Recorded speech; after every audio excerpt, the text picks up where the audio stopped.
focused developer who always is at the forefront of where things are going. And Jesse's going to talk a little bit today about the Happy Atom. And real quick, we just want to give a round of applause for Techlicious. They won Best of Toy Fair. So,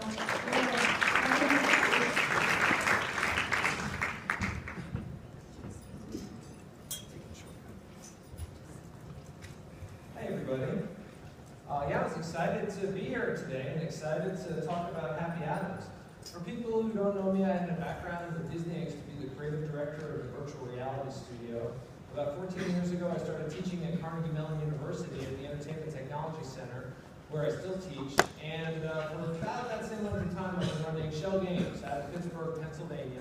We'd started with just a handful of people, but now we're up to about 100 different staff. So we have a number of different projects. There's our guys right there. Got about 100 of us right there in Pittsburgh, Pennsylvania, doing a bunch of different things. And what I want to talk about today is Happy Atoms. So I'll show you just our brief teaser video to give you a sense of it.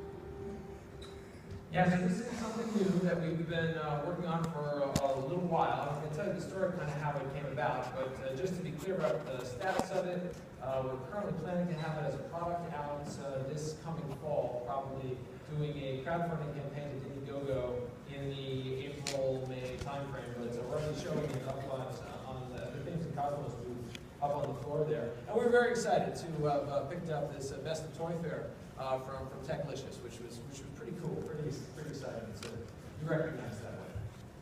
Okay, so just to explain like where we're coming from and what this is all about. The goal with this very much, we see main users as kind of middle school age students. Ages 10 to 14, we see as kind of the sweet spot for being excited about this. Same group that's excited about chemistry sets. Secondary users, high school, and also college students, because people in high school and college, they struggle with chemistry in ways that are really, really significant. And the whole idea here is to make chemistry be natural and intuitive. Primary market we see as being home, secondary market, schools. Same as chemistry sets. Schools buy some, but mostly they're sold into the home. And the third market, interesting desk toys, nerd toys to kind of play with you guys.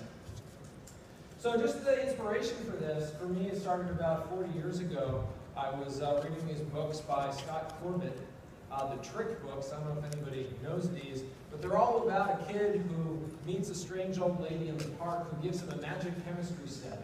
And he has a big series of adventures with this magic chemistry set as he mixes up these chemicals and experiments on himself. Somehow these books have gone out of fashion. I don't know, I think parents have a problem with taking unlabeled chemicals from a stranger and ingesting them without your parents knowing about it. I don't know. But when I was a kid, I was really excited about it. It was really all about being able to kind of mix and match and master science in this exciting way. And lots and lots of kids have this passion for chemistry and this sort of mad science view, and they're super excited about it. And then they go to school, and I remember going to high school and finally getting into a chemistry class and being really excited about all the stuff we're going to do. And oh my God, it's algebra. It's like mostly algebra. It's mostly abstract, and I found it like really kind of sad and off-putting and frustrating. Then I went to college. I went to Rensselaer Polytechnic Institute studying computer science, and I had to take 2 semesters of chemistry. And oh my God, it was way more equations. It was getting heavier and heavier. And I could see why. I knew so many people who were like, I'm going to go pre-med. Oh my God, the chemistry. I'm out. Forget that medical career. And that was kind of a bummer, but I did discover this. I discovered Lewis diagrams, and I fell in love with doing those. Oh my God. The Lewis diagrams finally gave me a way to see how atoms actually connected together in a way that you could predict just by Googling on paper. It was still hard to Google because you had to memorize a lot of stuff about how many valence electrons each atom had. And I kept thinking, why didn't someone just turn these into Legos? Good Lord, if someone just turned these into Legos, all children would understand chemistry. But we just did it with paper. Anyway, this was always on my mind. And then years later, I ended up thinking, you know what, why don't I try making a computer game out of it? And you can see here's an early version. I worked with John Colanchero and one of my grad students. We started experimenting with, well, could you do this in pure software so you could just experiment with how atoms connected into molecules? And we did it, and it kind of worked, but at the same time, it felt very still abstract. I kept wishing I could just hold the atoms in my hands. And of course, we had models you could hold in your hands forever, right? Here's like the first ball and stick model from 1855.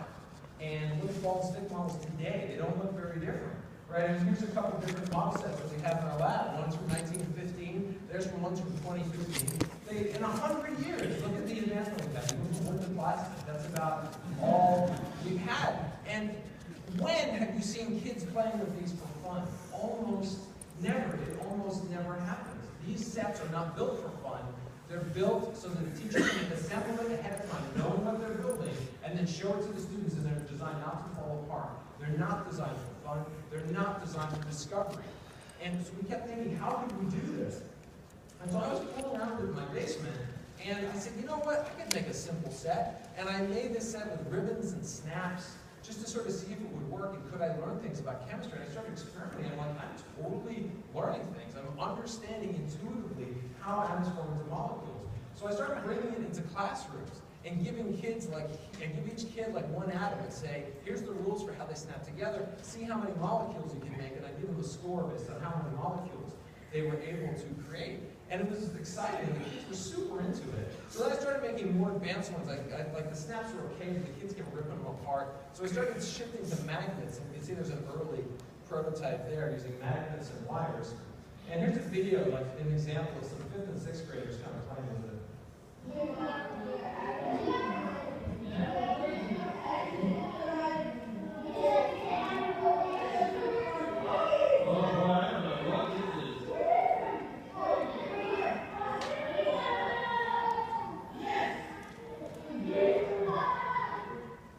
Right? And the part that I loved about it was I would explain, all it would take was 5 minutes of explanation of here's what atoms are, and here are the rules by which they connect.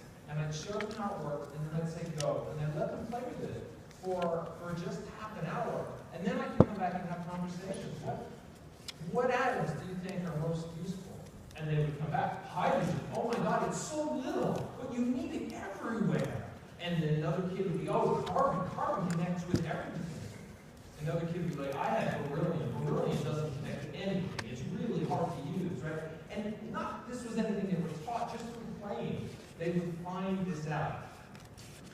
So we do this thing in Shell Games every year called Jam Week, where we stop all our normal projects, and for 1 week, everybody just works on passion projects for a week. So I recruited one of the programmers to work with me, because while it was great, we could kind of build these physical sets. We weren't a toy company. I wasn't sure where we were going to go with that. One of the problems was kids would build these big molecules, and then they're like, what is it? And if I was there, I could tell them if I knew, or they didn't always know. But we had the idea, what if we could get a computer to figure out what they were? And I've had some experience with artificial intelligence in the past, and one of the things I do is you have a very constrained problem, then you can make artificial intelligence look like magic. So we started doing experiments with it, and it worked really well. We were able to get our vision algorithm working and have it identify the molecules. And this got us pretty excited, so we applied for a grant, the SCIR grant, and we were very excited to get like a phase 1 grant. And so then we started, this was now not my basement project anymore, this was now like a real project. So we started doing all kinds of physical experiments, trying to figure out the right way to make these. And we had Mike Lee here working on the vision experiments. We tried different sensors and things and lighting, but eventually backed off and largely did it through computer vision.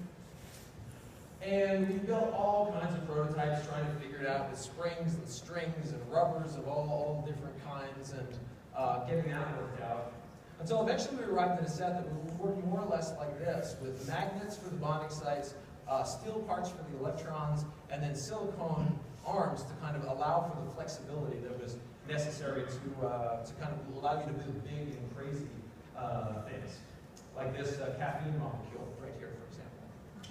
And so that was cool, that was going along pretty well, but boy, we really weren't chemistry experts. We really needed to kind of find our way. Fortunately, one of our designers happened to have a degree in chemistry, so that was really helpful. And then, based on our success getting the phase 1 of the grant, we actually hired the first PhD into the company, and Brooke has, working as an educational researcher, was a huge help to us.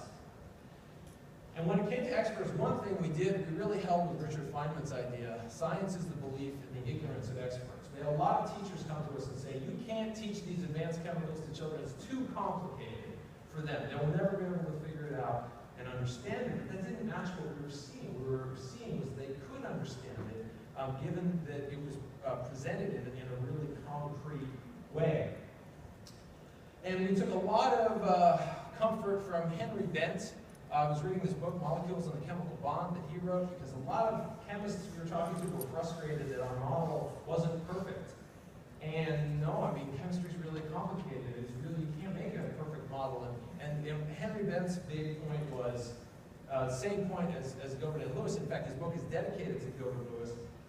The point of a model is not to be perfect. The point of a model is to give insight. And we were finding that for people who were sort of new to chemistry and molecular structure, they were able to get a lot of insight out of this octet-based model. We also found Catalina Akim, who was a PhD in chemistry who specialized in teaching it to young people. And she's been an incredible blessing on the project. So then something really exciting happened. We ended up getting to phase 2 of the SBIR grant, and which was very exciting because it was going to give us enough funding to actually turn it into a product and get it out the door. And that night we were celebrating with Chinese food, and my fortune, I opened it up and this is what it was: an old wish will come true. And I was thinking, what was that old wish? And then I realized, I remembered back to when I was in 3rd grade and I was super passionate about inventing. And I didn't get a lot of encouragement in my inventing, but my big fantasy was one day someone would come to me and say, your invention is so cool, I'm going to give you $1 million. And it totally happened. So old wishes do come true. So then we got really serious about the project. A big thing at Shell Games is what we call pillar posters. We come up with sort of the core aspects of what a project is really about. We decided ours would be irresistibly tactile, so that you couldn't put them down when you played with them. Spectacle of each discovery, we really wanted to celebrate it when the kids discovered something, and to cultivate curiosity. Everything they built, we wanted to make them wonder about what was next. Luckily, we started trying to figure out manufacturing. Oh my God, doing manufacturing on our own with magnets and plastic and rubber and China. Oh my God. Fortunately, we started talking to Thames and Cosmos. They were very passionate about the project, and we ended up teaming up. So we're dealing with the software, they're dealing with manufacturing and distribution, and it's been a great partnership. So let me show you the more up-to-date version of where the software is right now. So here's an example of a molecule that you might build with a set, and then the objects recognize it. And then there it is. You can see sort of there's the structural version of it.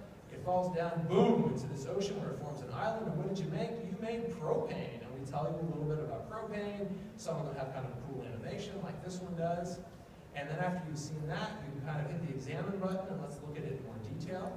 You can take it up and look at the thing from all sides. You can get all kinds of information about the propane molecule. What kind of bond does it have? What kind of molecular geometry? Is it solid, liquid, or gas? And then things like, what is it hazardous, and in what ways is it hazardous, how many different atoms does it have in it, and then also the name codes is really important to be able to show where these chemical names come from, that they actually mean something, and then also information about how is this thing used in the real world. And then once you've kind of checked out all that stuff, you go back down to the island, and you'll see these other things kind of come up next to it and around it. With every one you discover, we hint that there are others nearby, if only you can figure out how to build them. How do you build C3H6, and what is it? And so the idea was to kind of get kids excited about, well, let's see if I can collect them all, right? It's sort of a Pokemon kind of concept. Can I catch all the molecules? I was very inspired by something Orson Welles said once. I can think of nothing that an audience won't understand. The only problem is to interest them. Once they are interested, they understand anything in the world. And that's been very exciting to us, watching kids as young as 10 and 11 be able to have conversations about all of these different complex molecules. And I think our big dream for this was a news item that we run into about Clara Lazen.